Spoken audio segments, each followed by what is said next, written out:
국민의힘 오세훈 후보가 야권 단일 후보로 결정되면서 이번 재보선은 박영선, 오세훈 맞대결로 치러지게 됐습니다. YTN 여론조사에서 오 후보는 박 후보에 20%포인트 가까이 앞선 것으로 나타났습니다.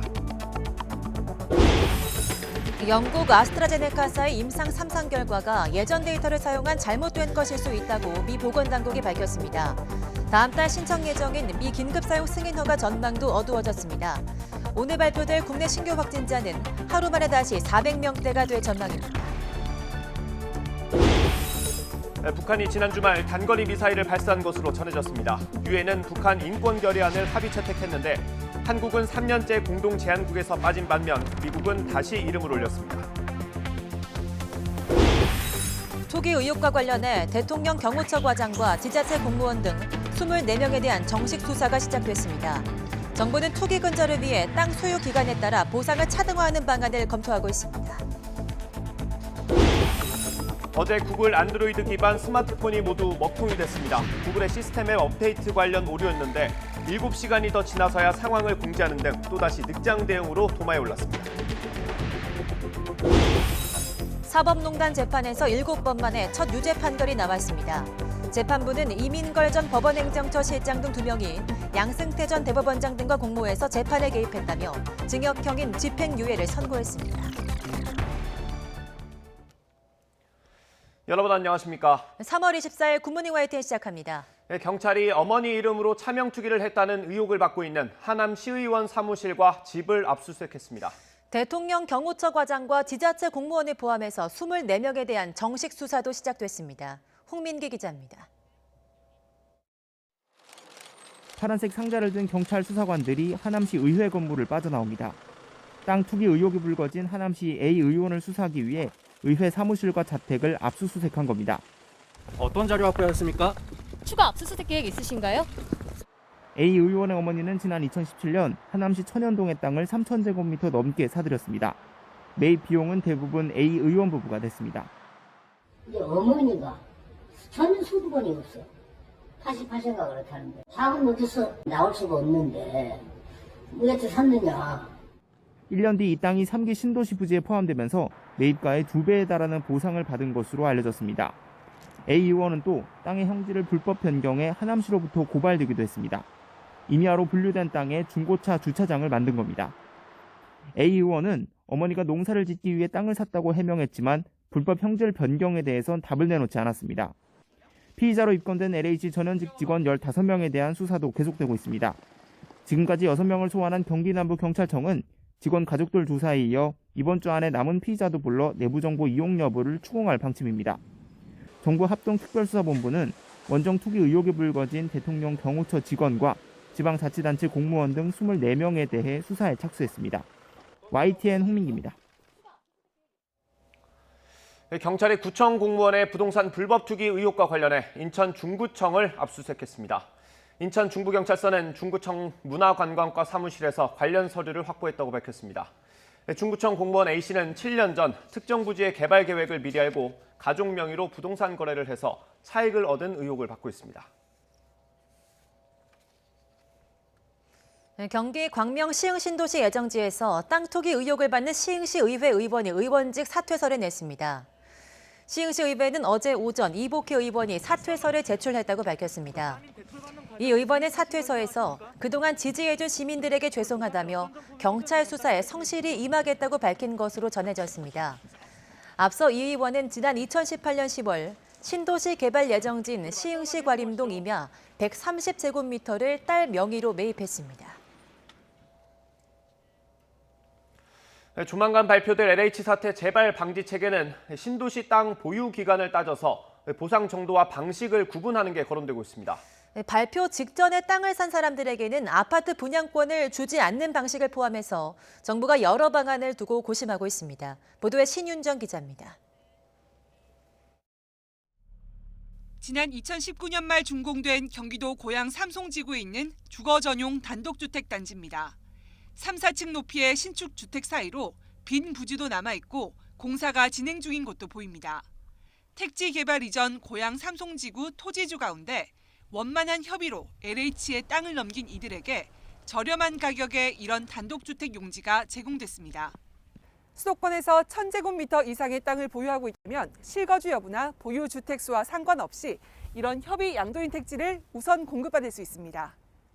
3기 신도시에서는 무주택자라면 택지 대신 신도시 아파트 분양권을 선택할 수도 있습니다. LH 임직원들이 광명 시흥 땅을 1000제곱미터씩 쪼개 매입한 이유가 이런 택지와 분양권을 노린 거란 의혹이 제기되어 왔습니다. 이에 따라 정부는 앞으로 토지 보유 기간을 따져서 보유 기간이 짧을 경우 주택용지나 아파트 분양권을 주지 않는 것을 검토하고 있습니다. 국토부는 협의양도인 택지에 관해 그동안 제기된 문제점을 개선하기 위해 다양한 방안을 검토하고 있다고 밝혔습니다. 전문가들은 투기 세력이 발붙이지 못하도록 제도를 손볼 것을 주문합니다. 개발사업 지역의 토지 취득 연도와 보유 기간에 따라서 차등 적용하는 게 맞습니다. 예를 들면 단기적으로 1년, 2년 이내에 투기를 보고 들어온 소유는 결국에 투자 금액 그 이하로 보상하거나 투자 금액만 보장하는 거예요. 정부는 이르면 이번 주, 늦어도 다음 주 중반 이전에 LH 사태 재발 방지책과 LH 혁신 방안을 내놓기로 했습니다. LH 임직원들의 투기 의혹이 집중된 광명 시흥은 물론 이미 토지 보상 작업이 이루어지고 있는 하남 교산과 인천 계양지구 등 3기 신도시 전체에서 토지 보유 기간 조건이 적용될지 주목됩니다. YTN 신윤정입니다. 4.7 보궐선거 서울시장 야권 단일 후보로 국민의힘 오세훈 후보가 확정됐습니다.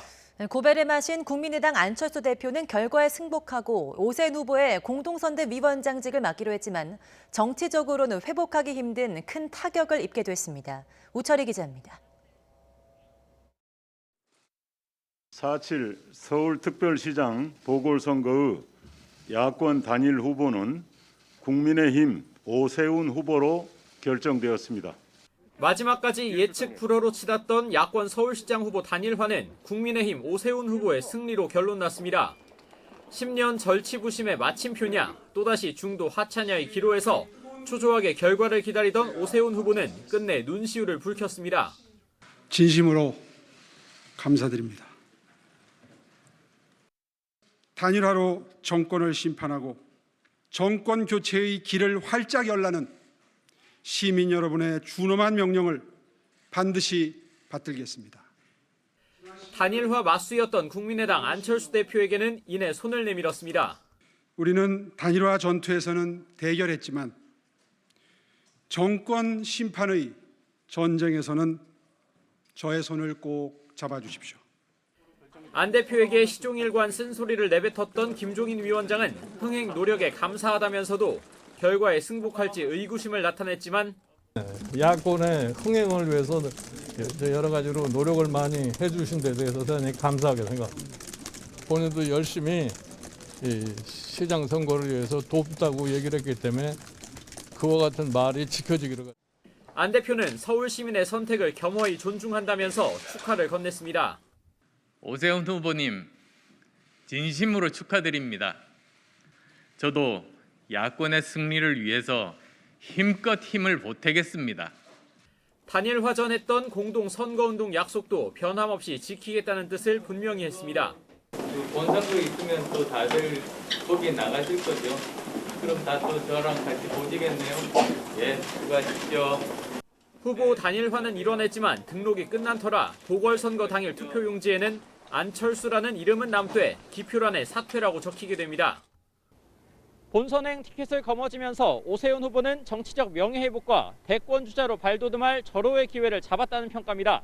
하지만 안철수 대표는 본인의 정치적 생명은 물론 당의 존립 또한 장담할 수 없는 상황에서 다시 가시밭길을 걸어야 하는 시련을 맞게 됐습니다.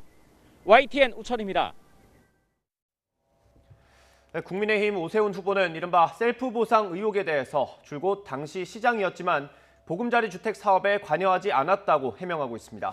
네, 그런데 오세훈 후보는 지난해까지만 해도 서울 부동산 정책에 있어서 서울시장 역할이 크고 보금자리 주택 사업에도 자신의 의지가 반영됐던 것처럼 밝혔던 것으로 확인됐습니다. 김주영 기자입니다. 서울시장에 도전하는 국민의힘 오세훈 후보가 가장 공격받고 있는 지점은 서울 내곡동 토지 보상 부분입니다. 오 후보 아내의 땅이 내곡동 보금자리 주택 부지에 포함되면서 36억여 원을 보상받았는데 부지 지정에 당시 시장이었던 오 후보가 관여한 것 아니냐는 의혹입니다. 오 후보는 자신이 부지 지정에 관여하지 않았고 심지어 당시 주택국장 전결 사항이라 알지도 못했다고 반박해왔습니다. 그리고 그 절차는 저는 현직 시장이지만 전혀 몰랐습니다. 왜냐하면 이건 주택국장 전결 사항이었기 때문입니다. 그런데 오 후보는 지난해 당시 미래통합당 의원들이 초청해 진행했던 강연에서 관련된 이야기를 꺼냈습니다. 오 후보는 현 정부의 부동산 정책을 비판하면서 먼저 서울시장의 역할을 강조했습니다. 부동산 정책에 있어서도 서울시장이 핵심적인 역할을 한다는 것이었습니다. 아마 많이들 잘 모르실 거예요. 서울시장이 얼마나 부동산 정책에 대해서 핵심적인 키맨 역할을 하는지. 이어 자신이 취임한 이후부터 부동산 정책을 진행했고 성과가 있다고 본 정책을 차례로 언급하기도 했습니다. 제가 시장 취임한 게 2006년이었습니다. 2006년 가을에 분양가 상한제와 분양원가 공개를 과감하게 합니다. 그러면서 오세훈 서울시장 시절이자 이명박 정부 초기부터 진행했다며 보금자리 주택 사업을 강조하고 나섭니다. 지난 2009년 9월 서울주택도시공사 SH가 서울시에 지정 제안서를 보내고 서울시가 동의한 것으로 알려진 내곡동 부지까지 포함된 사업입니다. 그것과 함께 토지 임대부 분양 제도를 출하하게 됩니다. 이거는 이제 이명박 정부 초기에 보금자리 주택 기억하시죠? 반값 아파트 정책 기억하실 겁니다. 오 후보가 최근 논란이 된 내곡동을 포함한 보금자리 주택 사업에도 의지를 보였다고 해석되는 부분으로 전혀 몰랐다는 최근 해명과 결이 다른 부분입니다. 오 후보는 내곡동 의혹에 대해 법적 대응까지 검토하겠다며 강수를 두고 있지만 민주당은 불리한 선거 국면에서 공격의 주요 소재로 계속 삼을 것으로 보입니다. YTN 김주영입니다. 더불어민주당 박영선 서울시장 후보는 시장이 되면 고 박원순 전 서울시장 성추행 피해자와 만나겠다는 뜻을 밝혔습니다. 박 후보는 한국기자협회와 방송기자연합회, 한국PD연합회 초청 토론에서 성추행 피해자와 만날 생각이 있냐는 질문에 반드시 소통하겠다며 이같이 말했습니다. 또 임종석 전 대통령 비서실장이 박 전 시장을 옹호한 발언에 대해서는 임 전 실장과 최근 거의 연락한 적이 없어서 무슨 뜻으로 그렇게 얘기했는지 모르겠다고 답했습니다. 임종석 전 대통령 비서실장은 어제 자신의 SNS를 통해서 박 전 시장이 정말 그렇게 몹쓸 사람이었냐며 자신이 아는 가장 청렴한 공직자였다고 옹호했습니다. 민주당 박영선 후보가 남편의 일본 아파트와 관련해 허위 사실을 유포했다며 국민의힘 의원들을 고소했습니다. 박 후보는 국민의힘 성일종, 김도읍, 김은혜 의원 등에 대해 공직선거법상 허위 사실 유포와 후보자 비방, 모욕 혐의로 검찰에 고소장을 제출했습니다. 박 후보는 해당 아파트가 20평 정도의 소형으로 남편의 직장 생활을 위한 거주 목적인데도 불구하고 국민의힘 관계자들이 구입 경위와 목적 등을 왜곡 과장해 허위 사실을 유포했다고 주장했습니다. 대학생 단체가 더불어민주당 박영선 서울시장 후보와 관련해 재산을 축소 신고한 의혹이 있다며 대검찰청에 고발장을 냈습니다. 전국 대학생 합동주사단은 박 후보가 배우자 소유의 일본 아파트를 신고하면서 가액을 축소한 의혹이 있다고 주장했습니다.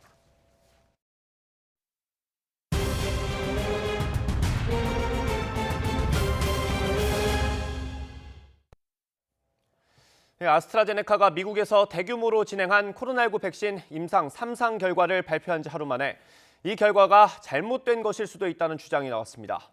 다음 달 미국에서 긴급 사용 승인 신청을 앞두고 있는데 허가가 불투명해졌습니다. 보도에 최문석 기자입니다. 영국의 제약사 아스트라제네카는 월요일 미국에서 대규모로 진행했던 임상 3상 시험 결과를 발표했습니다.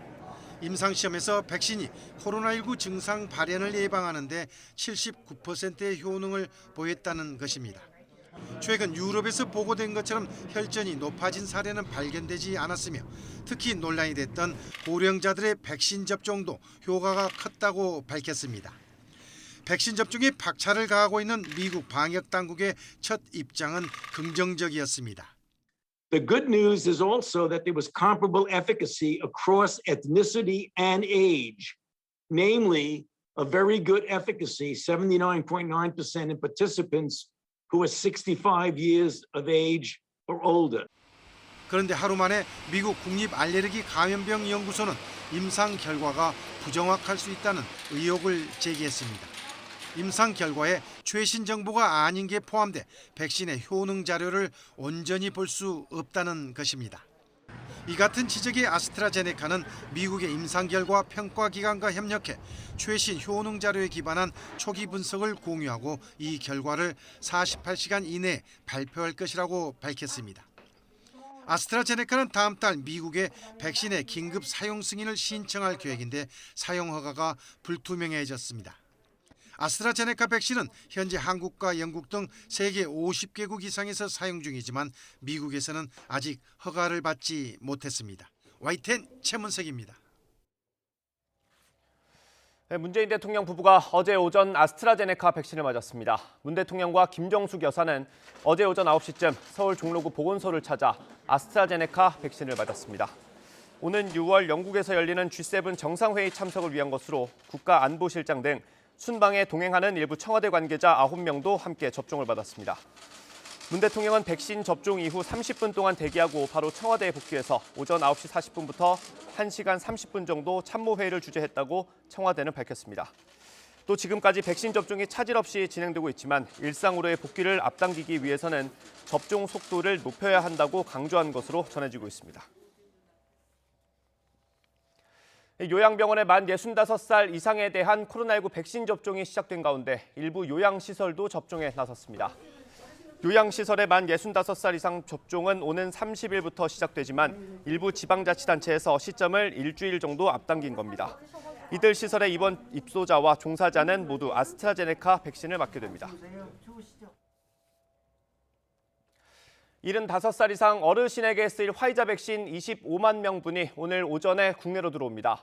다음 달부터 접종이 시작되는데 거동이 불편하거나 의사표현을 제대로 하지 못하면 일단 접종에서 제외됩니다. 고령층 접종 때 특히 주의해야 할 점을 이형원 기자가 정리했습니다. 만 65살 이상 고령층은 백신 접종 때도 건강한 성인보다 주의해야 할 점이 많습니다. 65살 미만 접종 때보다 일정을 길게 잡아 예진을 철저히 하도록 한 이유입니다. 저번에는 5일에서 6일 이내에 다 마쳐야 됐지만은 이번에는 2주간의 기간에 걸쳐서 우리가 환자의 상태를 조금 더 파악하고 조금 우리가 문제가 있다 싶을 때는 조금 보류할 수 있는 여유. 열이 심하거나 의식이 명료하지 않으면 백신을 맞지 말아야 합니다. 의사 표현을 제대로 하지 못할 때도 마찬가지입니다. 예진 때 잘못 진단할 가능성을 최소화하기 위해서입니다. 만 75살 이상 어르신은 다음 달부터 지역 예방접종센터에서 파이자 백신을 맞게 되는데 거동이 불편하면 접종이 보류됩니다. 외출이나 이동이 어려울 정도로 거동이 불편하신 분들 또는 이제 예진 등 접종 과정에서 본인의 의사 표현이 어려운 경우 또는 이제 외부로 이동하실 경우 질환의 악화가 예상되는 경우 등을 제외 대상으로 하고. 건강할 때 백신을 맞고 접종 뒤에도 몸 상태를 잘 살펴야 합니다. 주사 맞고 절대 떠나지 마시고 15분, 30분 있으시라는 거고 그렇죠. 의사 앞에서 발견만 되면 저희가 주사 한번 놔드리면 금방 회복이 됩니다. 주의사항만 잘 지키면 접종 부작용을 우려하지 않아도 됩니다. 전문가들은 이런 점을 잘 설명해야 70%대로 낮아진 고령층 접종 동의율을 끌어올릴 수 있다고 조언했습니다. 나 나이 많고 기저질환이 많아서 예방접종을 안 맞고 싶다. 맞아야 되느냐? 이걸 물어보시는 거거든요. 코로나에 걸리면 위험군에 해당되시기 때문에 백신을 맞아야 훨씬 더 안전하다. 근데 이 오해를 푸는 방법은 결국 사실은 그렇지 않다는 걸 잘 알려드리는 수밖에 없잖아요. 방역당국은 아스트라제네카 백신이 미국 대규모 임상시험에서도 80%에 달하는 예방 효과를 보였고 큰 부작용 우려가 없는 만큼 안심하고 접종받으면 된다고 당부했습니다. YTN 이영훈입니다.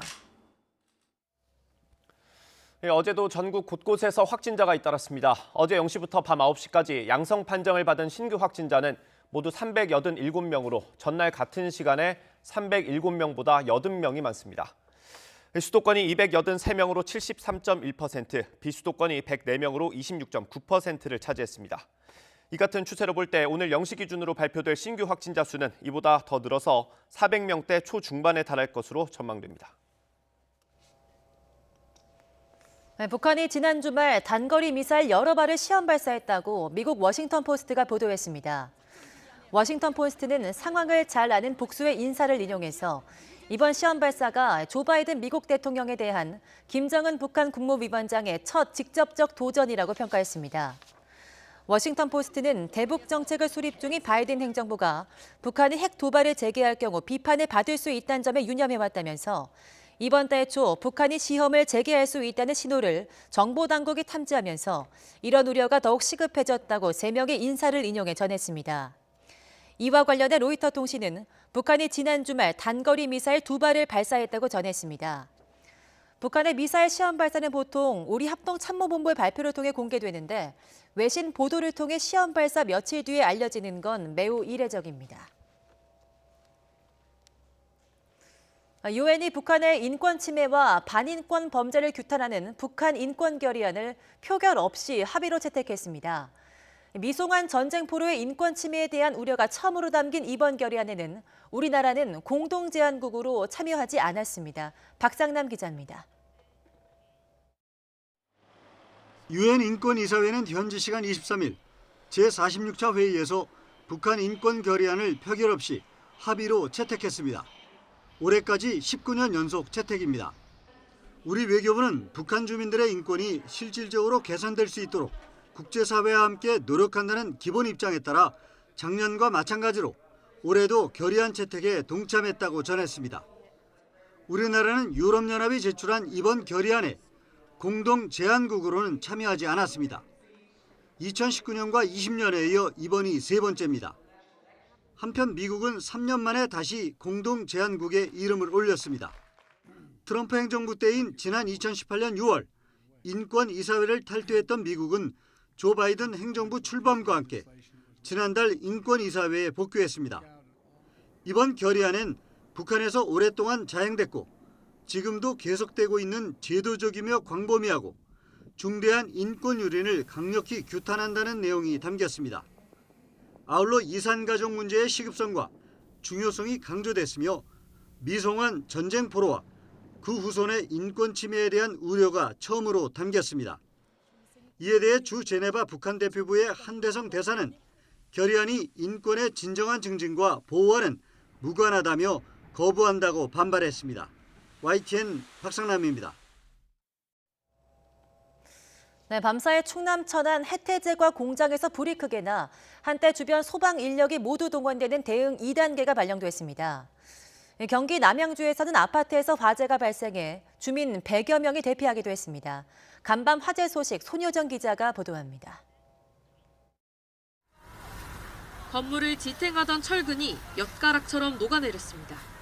소방관들은 시뻘건 불길을 향해 연신 물을 퍼붓습니다. 화마가 핥히고 간 곳은 모두 검게 그을렸고 건물 외벽 사이로 비치는 화염을 막기엔 역부족입니다. 해태제과 4층짜리 공장에서 불이 난 건 어제 오후 8시 10분쯤. 한때 인근 소방서 대6곳이 모두 출동하는 대응 2단계를 발령해 3시간 반 만에 큰 불길을 잡았습니다. 도내 소방서뿐만이 아니고 세종이나 뭐 저쪽 경기도 쪽이나 해서 화학차나 이런 장비들은 많이 동원이 되어 있습니다. 당시 공장 안에는 직원 60여 명이 있었지만 모두 대피해 다친 사람은 없는 것으로 파악됐습니다. 아파트 창밖으로 불길이 뿜어져 나옵니다. 몇 층에서 난 거예요? 3층이요. 3층이요? 25층짜리 아파트 3층에서 불이 나 주민 19명이 연기를 마셔 병원에 옮겨졌습니다. 소방관과 경찰이 집마다 돌며 대피하지 못한 주민 53명을 구조했고 나머지 주민 50여 명은 스스로 대피했습니다. 강원도 홍천 화촌면 야산에서 시작된 산불은 산림 20헥타르를 태우고 9시간 만에 꺼졌습니다.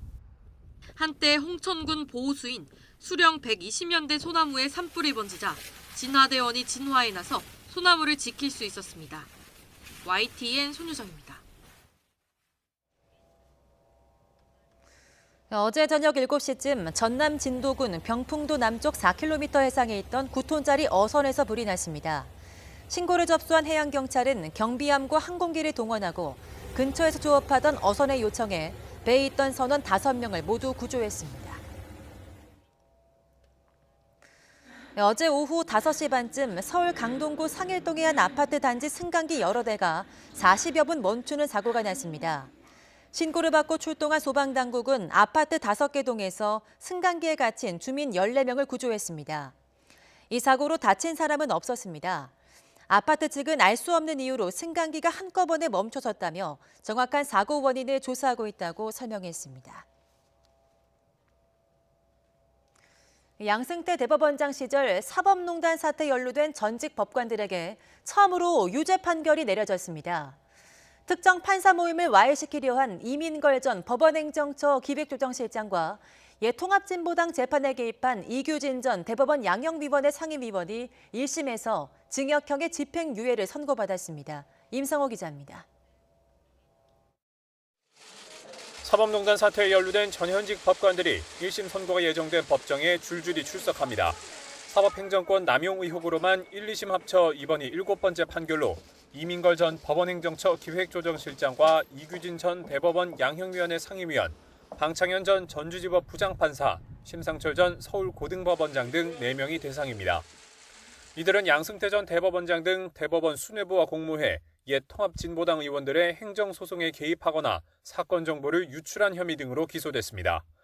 재판부는 이 가운데 현직 법관인 방창현, 심상철 판사에 대해선 무죄를 선고했지만 법복을 벗은 나머지 2명은 유죄로 판단했습니다. 이민걸 전 실장에겐 징역 10개월에 집행유예 2년, 이규진 전 위원에겐 징역 1년 6개월에 집행유예 3년을 각각 선고했습니다. 재판부는 우선 이민걸 전 실장에 대해서 사법행정의 비판적인 판사 모임을 와해시키려 하고 국회의원 사건을 맡은 재판부의 유무죄 심증을 파악하라고 지시하는 등 재판 공정성에 관한 의심을 일으키는 중대한 범행을 저질렀다고 지적했습니다. 또 이규진 전 위원은 헌법재판소 파견 판사에게 주요 사건 정보를 수집하게 하고 통합진보당 관련 행정소송에 개입한 혐의 등이 인정된다고 판단했습니다. 재판부는 특히 두 사람의 범행에 양승태 전 대법원장과 고영한 박병대 대법관, 임종원 전 법원행정처 차장이 공모했다고도 판시했습니다. 유죄 판결을 받은 이민걸 전 실장은 혐의를 인정하느냐는 질문에 즉답을 피했습니다. 오늘 재판부에서 상당 부분 유죄 인정했는데 혹시 항소심에서 좀 다툴 계획이세요? 현재 재판이 끝나지 않고 계속 중이니까 앞으로 재판 법정에서 말씀하겠습니다. 검찰은 양승태 대법원장 시절 사법행정권자의 위헌적인 재판 개입 행위에 대해 유죄를 인정한 최초의 판결이라는 점에서 의미 있다고 평가했습니다. 이번 선고는 사법농단 의혹으로 기소된 전현직 법관들에 대한 재판 중 처음으로 나온 유죄 판결입니다. 현재 진행 중인 양 전 대법원장과 임종원 전 차장 등 전직 대법원 수뇌부들의 재판에도 상당한 영향을 미칠 것으로 보입니다. YTN 임성호입니다. 사법농단 사건에 연루돼 법관으로는 처음으로 탄핵 소추된 임성근 전 부장판사의 첫 재판 준비 일정이 오늘 진행됩니다. 헌법재판소는 오늘 오후 2시 임성근 전 부장판사 탄핵 심판 사건의 첫 변론 준비 기일을 진행합니다. 앞서 임 전 부장판사는 세월호 침몰 당일 박근혜 전 대통령의 7시간 의혹을 보도해 명예훼손 혐의로 기소된 일본 산케이 신문 서울지국장의 재판 등에 개입한 혐의로 재판에 넘겨졌습니다. 임 부장판사는 1심에서 무죄를 선고받았지만 국회는 위헌적 행위에 해당한다는 판결문 내용을 근거로 탄핵 소추안을 의결했습니다. 어제 구글 안드로이드 애플리케이션이 실행되지 않아서 스마트폰이 먹통이 되는 사례가 속출했습니다. 7시간 넘게 카카오톡이나 네이버처럼 자주 쓰는 애플리케이션들이 모두 멈춰섰는데 안드로이드 시스템 앱의 문제로 드러났습니다. 염혜원 기자입니다. 구글 안드로이드 기반의 스마트폰이 모두 먹통이 됐습니다. 네이버와 카카오톡 등 애플리케이션을 누르면 앱을 중지했다는 알림창이 뜨면서 아무것도 작동하지 않게 된 겁니다. 모든 것이 멈춰선 탓에 휴대전화 기기가 고장난 줄 알고 서비스 센터에 당황한 이용자들이 몰리기도 했습니다. 알고 보니 원인은 안드로이드 시스템 애플리케이션에 있었습니다. 웹 콘텐츠를 표시해주는 웹뷰라는 앱이 최근 업데이트 뒤 다른 앱들과 충돌을 일으킨 겁니다. 구글이 이런 현상을 처음 인지한 건 오전 8시쯤. 이용자들은 임시 방편으로 웹뷰 업데이트를 직접 삭제해 스마트폰을 사용할 수 있었습니다. 구글은 7시간이 더 지난 뒤에야 먹통 사태에 대해 공지하고 오류를 수정한 긴급 업데이트 버전을 올렸습니다. 앞서 구글은 지난해 12월 유튜브를 포함한 서비스가 1시간 정도 먹통이 되면서 이른바 넷플릭스법에 따라 제재를 받은 첫 사례가 되기도 했습니다.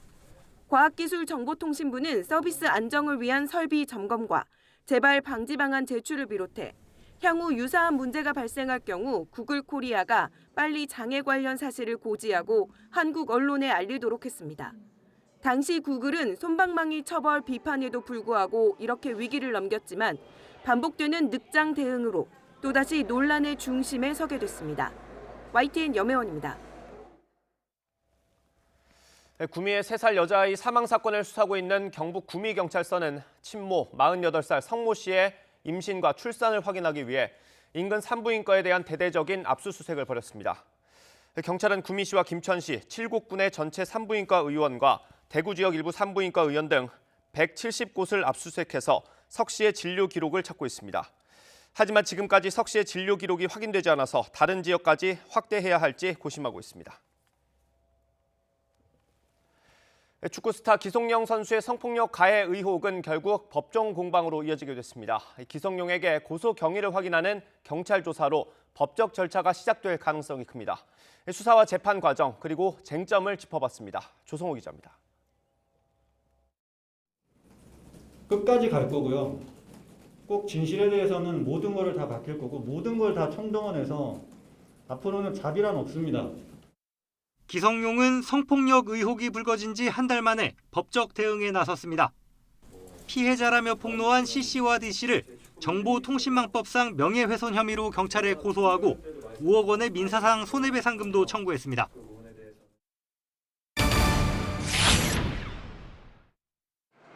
경찰은 기성용부터 불러 조사합니다.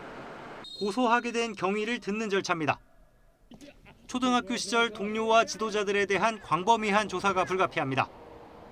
C씨와 D씨 조사, 구속 여부, 수사 단계마다 큰 관심이 쏠릴 수밖에 없습니다.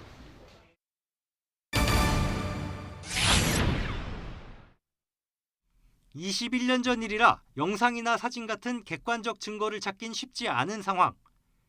피해 주장을 뒷받침하는 목격자가 한 명이라도 나온다면 기성용의 결백 주장은 힘을 잃을 수 있습니다. 이와 별도로 경찰이 C씨와 D씨의 폭로가 기성용을 비방하려는 목적이고 내용도 공익적이지 않다고 판단하면 처벌을 피하기 어렵습니다.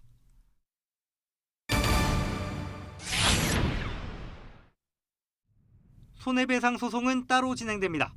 다만 법률 대리인들이 수사 추이를 기다려달라고 재판부에 요청하면 결과가 나올 때까지 일정이 미뤄질 수 있습니다. 폭로가 정당했는지 아니라면 기성용의 피해가 어느 정도인지 재판부가 판단할 전망입니다. 방송의 막대한 영향력, 인지도, 신뢰도 등을 통하여 기성용의 명예를 실추시킨 경우에 해당한다면 불법 행위가 중대하다고 보아 손해배상액이 크게 인정될 여지도 상당합니다. 워낙 오래된 사건이라 뚝 떨어지는 증거가 나오기는 어렵다는 게 중론입니다. 법정에서 진실을 밝히는 과정도 기나긴 진흙탕 싸움이 될 가능성이 큽니다. YTN 조성호입니다. 축구 스타 기성용 선수에게 초등학교 시절 성폭력을 당했다고 폭로한 이들이 증인에 대한 회유와 협박을 중단하라고 촉구했습니다. 폭로자들의 법률 대리인인 박지훈 변호사는 보도자료를 내고 성폭력 의혹이 불거진 직후부터 최근까지 기성용 측이 순천 광양 지역 인맥을 총동원해 동문에게 관련 사실을 함구하라고 요구해왔다며 관련 증거도 확보했다고 주장했습니다. 개인들이 은행에서 빌린 돈이 1,000조 원을 넘어서자 시중은행들이 대출 관리에 들어갔습니다. 주택담보대출에 이어서 전세대출의 우대금리까지 낮추기로 하면서 서민들의 어려움은 더 커질 것으로 보입니다. 박병한 기자의 보도입니다. 5대 시중은행의 전세대출 잔액은 1월 말 106조 7천억 원, 2월 말 108조 7천억 원에 달한 데 이어 이달 19일 109조 9천억 원으로 증가 추세를 보이고 있습니다. 전세대출이 크게 늘어난 것은 지난해 하반기부터 시행된 임대차 3법의 영향이 큽니다. 임대차 3법에는 계약갱신 청구권제, 전월세 상한제 등이 포함돼 전세 계약이 재연장되면서 전세 매물이 부족해져 전세값 상승으로 이어졌습니다. 임대차 3법이 시행되기 전부터 집주인분들이 이제 매매가 상승하고 그에 맞춰서 전세 금액도 올리려는 경향이 있었어서 꾸준히 상승은 예전부터 지속이 되어 왔었고요. 임대차 3법이 시행되면서 좀 급등하는 현상이 좀 있었죠. 은행에서 가계에 대출해준 돈이 1,000조 원을 넘자 금감원은 최근 은행의 가계대출 관리에 신경 쓸 것을 요청했고, 이에 따라 신용대출, 주택담보대출에 이어 전세자금 대출 금리도 오르고 있습니다. 전세대출에 적용하던 우대금리를 낮추고 있는 겁니다. 신한은행이 지난 5일부터 주택금융공사 등이 보증하는 전세대출의 우대금리를 0.2%포인트 인하한 데 이어 우리은행도 오는 25일부터 전세대출 우대금리 폭을 기존 0.4%에서 0.2%로 낮추기로 했습니다. 우대금리 인하는 은행이 정한 조건을 고객이 충족하면 기존에는 0.4%까지 할인해 주었지만 앞으로는 최고 0.2%까지만 할인해 준다는 겁니다. 이에 따라 전세대출을 받아야 하는 서민들의 어려움이 가중될 것으로 보입니다. YTN 박병환입니다. 지난달 국제유가 상승에 풋고추와 파, 배추 등 농산물이 큰 폭으로 오르면서 생산자 물가가 넉 달 연속으로 상승했습니다. 한국은행에 따르면 지난 2월 생산자 물가지수는 지난 1월에 비해 0.8%, 1년 전보다는 2% 상승했습니다. 한파에 따른 농산물 출하량 감소 영향이 지속되면서 풋고추 127.3%, 파 42.4%, 배추 52.6% 급등했고 달걀이 22.5%, 게는 15.6% 오르는 등 지난 1월 급등한 농림수산품 물가가 지난달에도 1월에 비해 3%나 상승했습니다. 미국도 경기 회복과 유가 상승으로 물가 상승 압박이 나오는 가운데 제롬 파월 미국 연방준비제도 의장은 물가가 오르겠지만 인플레이션을 유발할 정도는 아닐 거라고 예견했습니다. 파월 의장은 현지 시각 23일 하원 금융위원회에 출석해서 이같이 밝히면서 인플레이션에 미치는 영향은 특별히 크거나 지속적이지 않을 것이라는 게 최선의 견해라고 강조했습니다. 또 만에 하나 과도한 물가 상승으로 문제가 벌어지더라도 여기에 대처할 수단을 갖고 있다고 자신했습니다. 10명의 사망자를 낸 미국 콜로라도주 식료품점 총격 참사 용의자는 21살 남성인 것으로 확인됐으며 1급 살인 혐의가 적용됐습니다. 조 바이든 대통령은 엄청난 충격을 받았다며 의회가 총기 규제 법안을 조속히 처리해야 한다고 촉구했습니다. 워싱턴 강태욱 특파원이 보도합니다. 콜로라도주 볼도 경찰은 총격 참사의 용의자가 21살 아흐마드 알 알라위 알리사라고 밝혔습니다. 10건의 1급 살인 혐의를 적용해 기소했습니다. 다만 아직 범행 동기는 파악하고 있으며 단독 범행인 것으로 보인다고 덧붙였습니다. I know that there's an extensive investigation just getting underway into his background. He's lived most of his life in the United States. 경찰은 희생자들의 신원도 모두 공개했습니다. 텔리 경관 외에 20살에서 66살의 무고한 시민들이었습니다. 또 용의자가 범행 6일 전 돌격용 소총인 AR-15를 구매해 사용했다고 전했습니다. 이와 관련해 바이든 대통령은 긴급 담화를 발표했습니다. 엄청나게 충격을 받았으며 희생자 가족들이 어떻게 느낄지 상상도 되지 않는다고 위로했습니다. 그러면서 공격용 무기와 대용량 탄창 금지를 위한 입법을 의회에 촉구했습니다. This is not and should not be a partisan issue. This is an American issue. It will save lives, American lives, and we have to act. We should also ban assault weapons in the process. 상원 법사위는 청문회를 열었습니다. 대책 마련에 나서야 한다는 목소리가 컸습니다. 총기 관련 규제 강화는 사고가 날 때마다 요구가 빗발쳤지만 입법 과정에서 번번이 막혔습니다.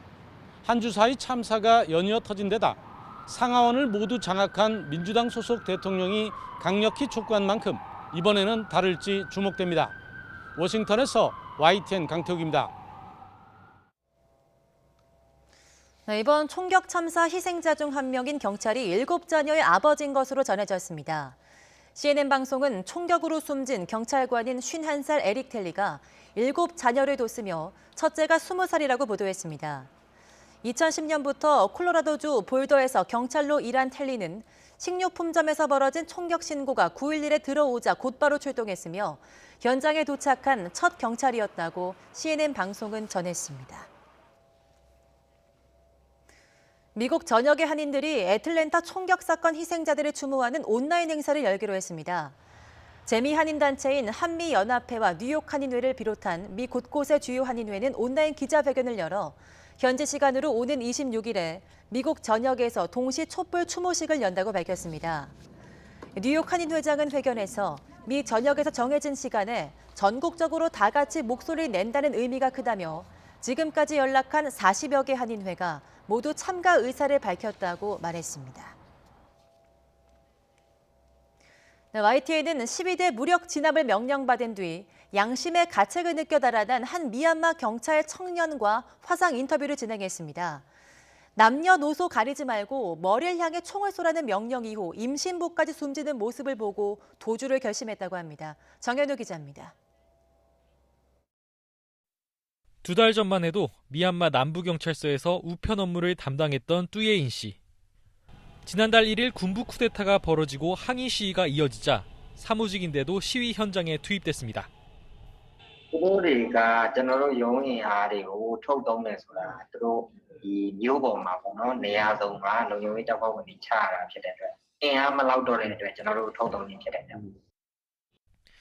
시위 규모가 날로 커지자 군부는 경찰에 발포를 명령했습니다. 뚜예인 씨는 남녀노소 가릴 것 없이 총을 쏘라는 지시를 받았습니다. 특히 머리를 겨냥하라는 말에 충격을 받았습니다.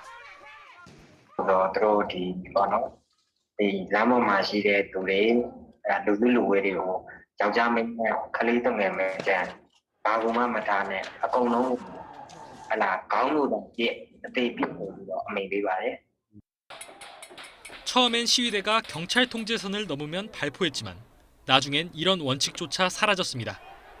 시위대만 보면 무조건 쏘라는 지시가 내려진 겁니다.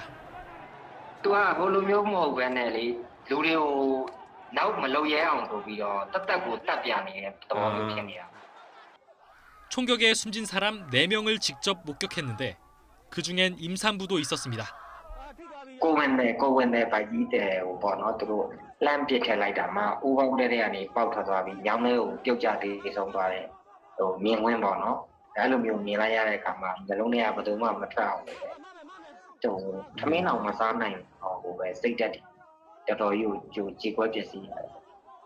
동료들에게 총격을 멈추고 다 같이 파업에 나서자고 설득해봤지만 소용없었습니다.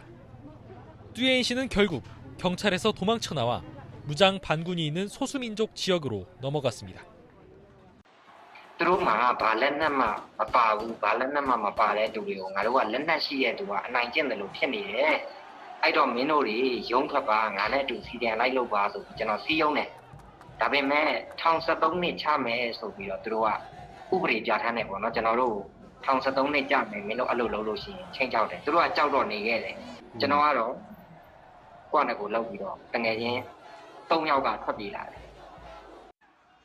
몸은 피했지만 직접 보고 경험한 유혈 진압의 참상과 죄책감은 잊을 수 없습니다. 군부가 물러난다면 시민을 위해 봉사하는 진짜 경찰 일을 하고 싶다는 뚜예인 씨. 미얀마의 잔혹한 참상을 알리고 민주주의를 쟁취하기 위해 목숨을 건 이유입니다.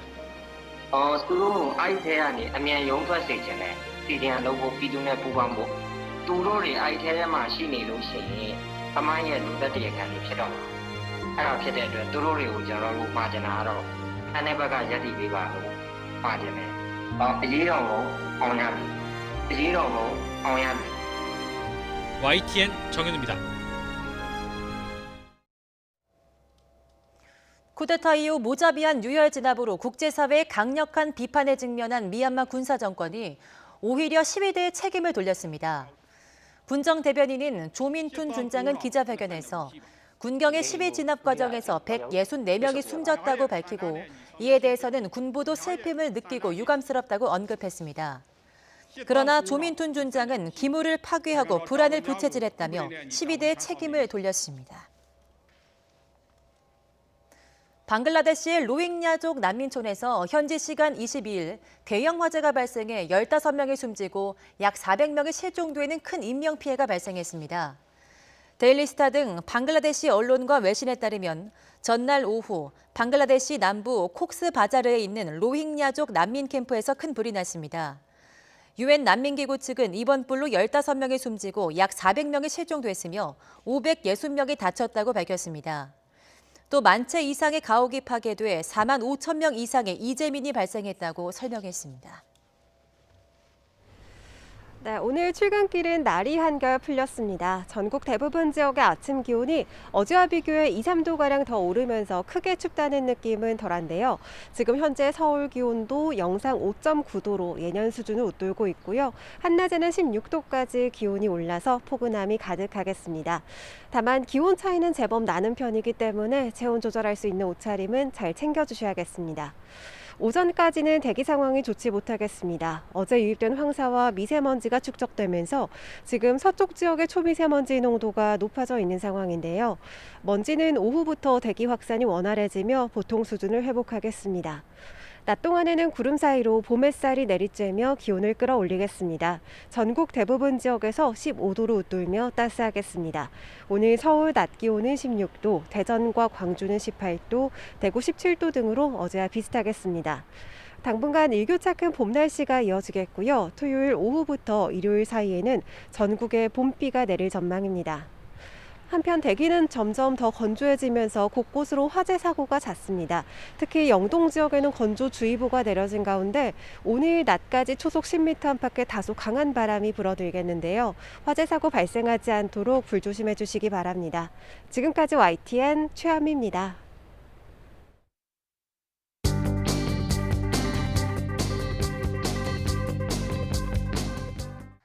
대선 전초전 수성이냐 수복이냐. 아침 신문들은 야권 단일 후보와 민주당 후보의 맞대결을 두고 나름의 해석을 내놨습니다. 중앙일보는 조직력과 단합력이 강한 국민의힘 지지층이 표를 몰아준 측면이 강하다는 분석을 소개했고, 경향신문 만평은 김종인 국민의힘 비상대책위원장 손바닥 위에서 상처 입고 고민하는 안철수 국민의당 후보의 모습을 그렸습니다. 한겨레는 오세훈 후보가 안철수 후보보다 더 벅찬 상대라는 평가가 나온다는 민주당 내부 분위기를 전했고, 동아일보는 국민의힘의 운명이 보선 승리에 달렸다며 패배하면 제3지대에 주도권을 내줄 가능성이 있다고 짚었습니다. 이 와중에 임종석 전 대통령 비서실장은 박원순 전 서울시장이 정말 그렇게 몹쓸 사람이었냐며 용산공원에 박원순 이름 석자를 새겨 넣으면 좋겠다는 글을 SNS에 올렸습니다. 공무원들의 땅 투기 의혹 끊이질 않습니다.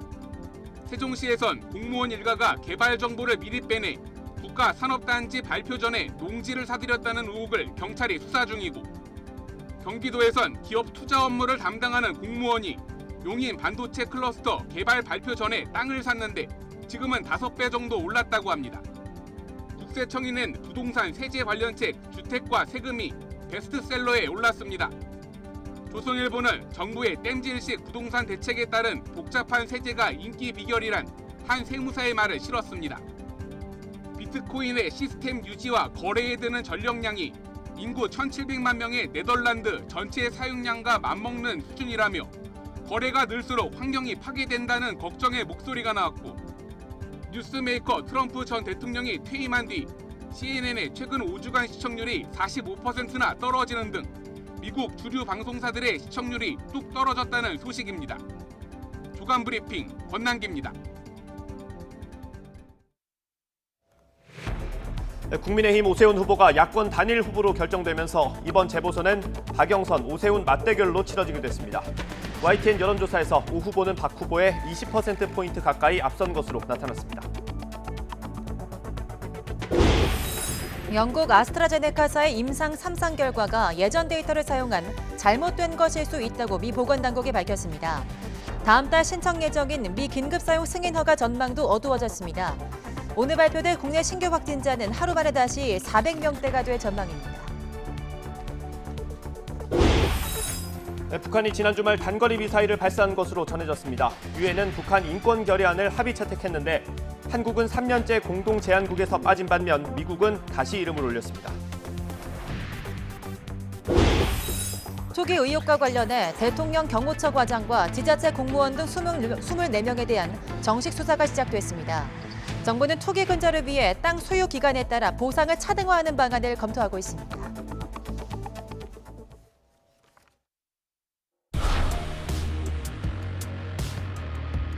빈사 상태의 서울과 서울 시민은 아마추어 초보시장, 1년짜리 인턴시장, 일 배우다 끝나는 연습시장의 시행착오와 정책 실현을 기다려줄 여유가 없습니다.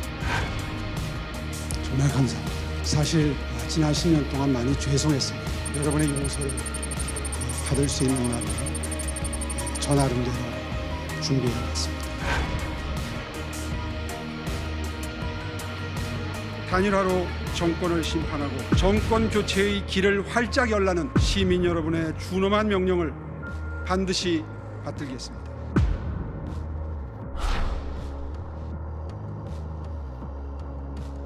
반값 아파트, 중소기업과 벤처기업의 일터, 공공보육시설과 최고의 초중고등학교가 21분 거리에 들어서는 정쟁은 파괴와 후퇴를 가져옵니다. 서울은 정쟁의 대상이 아닙니다.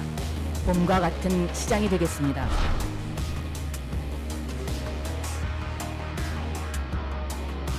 서울의 미래 박영선 시장이냐 아니면 낡고 실패한 시장이냐의 구도보다 이렇게 생각이 듭니다.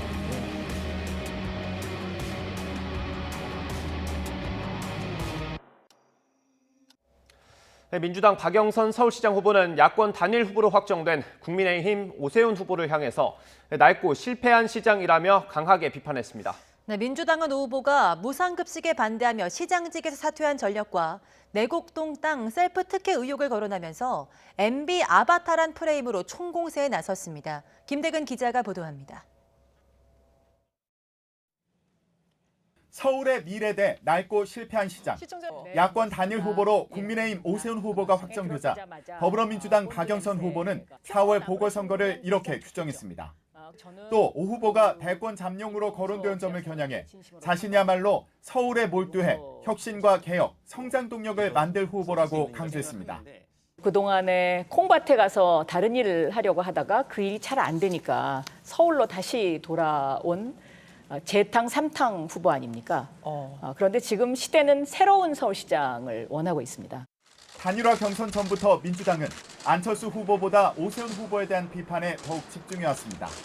결과를 예상했다는 듯 오 후보가 대결 상대로 최종 확정되자마자 당 차원에서도 총공세에 나섰습니다. 무상급식에 반대하다 시장직을 내려놓은 전력과 오 후보 배우자 땅이 포함된 내곡동이 보금자리 주택 지구로 지정되는 데 관여했다는 의혹을 집중 부각했습니다. 사퇴왕 대 철수왕의 대결에서 사퇴왕으로 단일화가 이루어졌습니다. 셀프 탄핵하며 서울시장직을 내팽개친 사람, 서울시장은 그런 사람에게 어울리는 자리가 아닙니다. 당 지도부 차원에서는 오 후보를 MB 아바타로 규정해 공격 수위를 높였습니다. 오세훈 후보는 어설픈 말 바꾸기로 국민을 속일 수 있다고 착각하고 있습니다. MB 아바타다운 거짓말 정치입니다. 박영선 후보는 전통적인 1대1 구도가 형성된 만큼 지역을 돌며 민주당 지지층을 결집하고 정책 공약 발표로 승부를 걸겠다는 계획입니다. 당 차원에서는 오 후보의 무상급식 반대 논란을 부각해 보편복지 논쟁을 일으키고 LH 의혹으로 궁지에 몰린 상황에서 내곡동 땅 셀프 특혜 의혹으로 반격을 시도할 것으로 보입니다. 민주당 입장에선 단일화 경선 과정에서 이슈 선점에 어려움을 겪어왔습니다. 기존의 여야 경쟁 구도가 형성된 만큼 선거의 기본인 정책과 조직 두 축을 본격적으로 가동한다면 해볼 만한 싸움이라는 평가가 내부에서 나오고 있습니다. YTN 김대근입니다. 임종석 전 대통령 비서실장은 고 박원순 전 서울시장이 정말 그렇게 몹쓸 사람이었냐며 옹호했습니다. 임 전 실장은 자신의 SNS를 통해 박 전 시장은 자신이 아는 가장 청렴한 공직자였다고 밝혔습니다. 임 전 실장은 또 그의 열정까지 매장되지 않았으면 한다며 시민의 품으로 돌아오는 용산공원의 숲속 어느 의자에는 박원순의 이름 석자를 소박하게나마 새겨 넣었으면 좋겠다고 덧붙였습니다. 임종석 전 청와대 비서실장의 고 박원순 전 서울시장 옹호에 대해서 정의당은 참담하다며 참으로 몹쓸 사람이라고 비판했습니다. 정호진 수석대변인은 브리핑에서 이번 서울시장 보궐선거가 어떤 이유로 치러지는지 모르지 않을 텐데 선거를 목전에 두고 대놓고 2차 가해를 하는 것은 매우 악의적이라고 지적했습니다. 경기도 용인의 반도체 클러스터 투자 유치를 담당했던 공무원이 사업 발표 반년 전에 인근 땅을 사들인 걸로 확인됐습니다. 당시 5억 원이던 땅값은 5배로 뛰었습니다. 김다연 기자의 보도입니다. 옹기종기 자리 잡은 도로변 주택가에 빈집 3채가 나란히 놓였습니다. 흘러내릴 듯한 지붕 아래 바싹 마른 넝쿨이 대문을 감쌌습니다. 평상 위에는 먼지 쌓인 화분과 기와가 아무렇게나 놓여 있고 바닥은 군데군데 무너져 내렸습니다. 또 주위 나무는 아무렇게나 자라 말라 비틀어졌는데요. 그야말로 폐가를 연상케 합니다. 지난 2018년 8월 경기도 투자진흥과 간부였던 A씨가 가족 회사 명의로 내 필지를 대출을 끼고 5억여 원에 매입했습니다. A씨는 9개월 뒤 퇴직했는데 아내가 대표이사로 있는 회사에서 감사직을 맡고 있습니다. 우리보다 젊고 두뇌가 왔더라고. 그냥 두뇌가 커피숍을 짓고 커피 이런 거 한다고 했다고 그런 거 같더라고. 2km도 떨어지지 않은 곳엔 반도체 클러스터 부지가 있습니다. A씨가 소유권 이전을 완료한 시점은 클러스터 유치가 공식화되기 넉 달 전. 해당 토지는 정해진 보상가만 받고 나오는 개발 예정지에서 살짝 비껴나와 부동산 업계는 더 큰 이익을 얻을 수 있는 곳으로 평가했습니다. 지금 시세는 매입 당시보다 5배까지 뛰어올랐습니다. 3년도 안 돼 차익 20억 원을 챙긴 셈입니다. 지금 시세를 보면 250 정도? 지금 여기가 이제 보상 수용되는 곳 바깥이에요. 네, 수용 경계 외 지역이기 때문에. 경기도는 SK건설의 투자 동향 보고를 받았던 지난 2018년 1월에 A씨가 개발 도면을 미리 인지했을 걸로 의심하고 있습니다. 이에 따라 공무상 얻은 비밀을 이용해 부당 이득을 얻은 것으로 보고 A씨를 부패방지법 위반 혐의를 적용해 경찰에 고발했습니다. 또 A씨가 맡았던 다른 개발 사업과 함께 투자 유치를 담당했던 전현직 공무원을 대상으로 투기 여부를 조사하고 있습니다. YTN 김다연입니다. 부동산 투기 의혹을 수사하는 정부합동특별수사본부가 대통령 경호처 과장과 지방자치단체 공무원 등 24명에 대한 수사에 착수했습니다. 특수본은 청와대로부터 수사 의뢰를 받은 경호처 직원 1명과 정부 합동조사단으로부터 수사 의뢰를 받은 지자체 공무원, 지방공기업 직원 23명에 대한 사건을 경기 남부경찰청에 배당했다고 밝혔습니다. 이로써 특수본 내사 수사 대상은 그제 309명에서 333명으로 늘었습니다. 더불어민주당 김한정 의원이 자신의 지역구인 경기도 남양주에 있는 땅을 매입해 시세 차익을 노렸다는 의혹이 나와서 민주당이 조사를 벌이고 있습니다. 신영대 민주당 중앙선대위 대변인은 김 의원이 지난해 6월 서울 종로구에 있는 집을 팔고 경기도 남양주에 있는 토지 1000여 제곱미터를 부인 명의로 쪼개기 매입했다는 의혹을 조사하고 있다고 밝혔습니다. 이번 땅 투기 논란이 시작된 LH에 대해서 정부가 강도 높은 혁신 방안을 준비하고 있습니다. 이번 달 안에 그 결과물이 나올 예정인데 조직 해체가 아니라 기존 기능을 여러 곳으로 분산하는 방안이 유력한 것으로 전해지고 있습니다. 김태민 기자의 보도입니다. LH 직원들의 땅 투기 논란 이후 정부는 사태 수습을 위한 전방위 대응에 나섰습니다. 특히 각종 개발 권한이 집중돼 비대해진 LH의 조직 구조를 개선하는 것이 시급하다고 판단했습니다. LH를 어떻게 혁신할 것인가, 그야말로 해체 수준의 환골탈태하는 그런 혁신을 추진하겠습니다. 이에 따라 기재부를 중심으로 전담팀을 꾸리고 개혁안 마련에 박차를 가하고 있습니다. 일단 정부는 LH의 기본 골격을 유지한 채 기능과 역할을 분리하는 방안을 검토하는 것으로 알려졌습니다.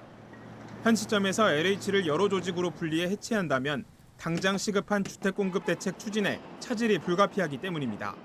이걸 한 지붕 밑에 뒀을 때의 합리적인 의사결정이나 효율성과 분리했을 때의 그 효율성 측면을 따진다면 이 효율성 때문에 합쳤던 거기 때문에 분리가 쉽지 않다고 판단하는 거예요. 이에 따라 LH가 전담하는 택지 개발 권한을 일부 분산하는 대신 내부 개발 정보를 더욱 엄격히 통제할 수 있는 대책을 내놓을 것으로 보입니다. 이와 함께 현재 공공기관 경영평가 항목 가운데 3%에 불과한 윤리부문 배점 비중을 크게 높이는 방안도 함께 추진됩니다. 정부가 이달 안에 관련 내용을 종합한 최종 결과물을 내놓을 예정인 가운데 개혁안이 국민의 눈높이를 충족시킬 수 있을지 관심이 모이고 있습니다. YTN 김태민입니다. 청와대는 문재인 대통령의 지지율이 최저 수준으로 떨어진 것과 관련해 국민의 마음을 엄중히 여기고 있다고 밝혔습니다.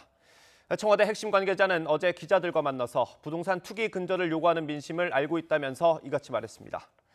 앞서 YTN이 리얼미터에 의뢰 실시한 3월 3주차 여론조사에서는 문 대통령의 국정수행에 대한 긍정평가가 전주보다 3.6%포인트 떨어진 34.1%를 기록해 집권 이후 가장 낮았습니다. 네, 문재인 대통령 부부와 청와대 참모 9명이 어제 아스트라제네카 코로나19 백신을 접종했습니다. 청와대는 문 대통령이 간단한 휴식 후 곧바로 회의 일정을 소화했고 다른 직원들도 모두 편안한 상태라며 일각의 안전성 우려에 선을 그었습니다. 나윤소 기자입니다. 문재인 대통령이 서울 종로구 보건소에서 코로나19 백신 접종을 기다립니다. 다소 긴장한 시간도 잠시.